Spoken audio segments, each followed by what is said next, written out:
पंचगंगा नदीनं धोक्याची पातळी ओलांडल्यानंतर कोल्हापूर शहरातल्या सखल भागामध्ये आता पाणी जायला सुरुवात झालेली आहे। मी आता आहे बापट कॅम्प परिसरामध्ये आणि इथली दृश्य आपण बघू शकतो। पंचगंगा नदीचं पाणी या बापट कॅम्प परिसरामध्ये आलेलं आहे। या बापट कॅम्प परिसरातील घरामध्ये हे पाणी आहे ते आलेलं आहे। याच बापट कॅम्पमध्ये मोठ्या प्रमाणावर गणेश मूर्ती आहेत त्या तयार केल्या जातात। विशेषतः कोल्हापूर शहराबरोबरच बाहेरगावच्या गणेशोत्सव सार्वजनिक गणेशोत्सव मंडळ जे आहेत त्यांच्या मोठ्या गणपतीची निर्मिती याच बापट कॅम्प परिसरामध्ये केली जाते आणि आपण बघू शकतो पाणी पातळीमध्ये वाढ झाल्यानंतर हे छोटे मोठे काही गणपतीच्या मूर्त्या ज्या आहेत त्या आता पाण्याखाली गेलेल्या आहेत आणि त्यामुळे 2019 आणि 21 नंतर पुन्हा एकदा बापट कॅम्पमधील रहिवाशांना पुन्हा त्याच समस्येला सामोरं जावं लागतंय। या गणेश मूर्ती बाजूला काढायच्या की संसाराचं साहित्य बाजूला घ्यायचं हा मोठा प्रश्न या सगळ्या स्थानिकांसमोर उभा राहिल्याने आपण बघू शकतो पंचगंगेची पाणी पातळी वाढत असल्यामुळे बापट कॅम्पमधील ही पाणी पातळी देखील आता वाढत असतानाचं चित्र पाहायला मिळतंय। स्थानिक महिला आणि नागरिक माझ्यासोबत आहेत, बोलूयात। काय सांगाल मावशी, 2019-21 नंतर पुन्हा एकदा पाणी आलं परत आणि पाण्याला घरात पाणी आहे, गणपती जागेला पाणी आहे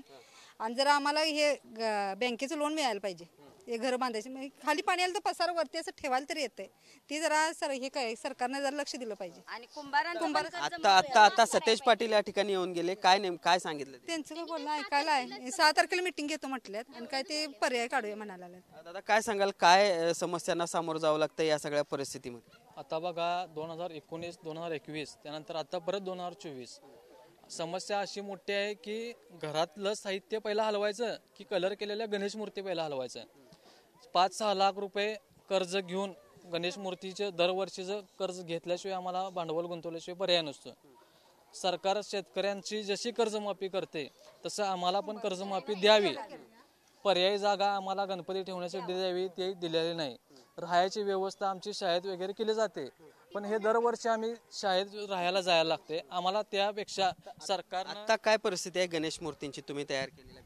आता आम्ही आमच्या गणेश मूर्ती राहत्या घरात दुसऱ्या मजल्यावरती ठेवलेत पण आता आमची राहायचा प्रॉब्लेम आहे। लहान मुलांना घेऊन राहायला लागते त्यामुळं जेवणाचं टाइम टू टाइम सरकार देते पण लहान मुलांना घेऊन जायला लागते।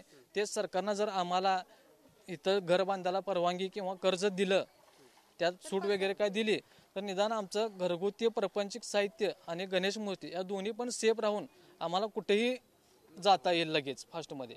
तर पहिला आपण कशा पद्धतीने या सगळ्या स्थानिक नागरिकांच्या प्रतिक्रिया आपल्याला पाहायला मिळतात। या बापट कॅम्प परिसरामध्ये आता पाणी घुसायला सुरुवात झालेली त्यामुळं या तयार केलेल्या गणेश मूर्तींचं नुकसान होऊ नये याची खबरदारी आता या कुंभार बांधवांकडून घेतली जाते। मात्र 2019 असेल 21 नंतर पुन्हा एकदा त्याच परिस्थितीचा सामना या सगळ्या बांधवांना करावा लागतो आणि त्यामुळं ह्या सगळ्या अडचणीतून मार्ग काढण्यासाठी आम्हाला या ठिकाणी 2 मजली घर बांधण्याची किमान परवानगी दिली जावी अशा पद्धतीची मागणी हे स्थानिक नागरिक आता करताना पाहायला मिळतात। एकूणच आपण बघतोय कोल्हापूरमधील सखल भागात आता पाणी शिरायला सुरुवात झाली आहे त्यामुळं कोल्हापूरमधील पूर परिस्थिती हळूहळू गंभीर बनतानाचं चित्र सध्या कोल्हापूरमध्ये अनेक ठिकाणी पाहायला मिळते।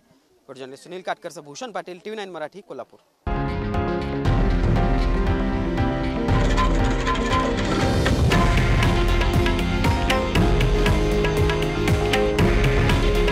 हे आहे देशातील नंबर 1 न्यूज नेटवर्क आणि आपण पाहत आहात TV9 मराठी।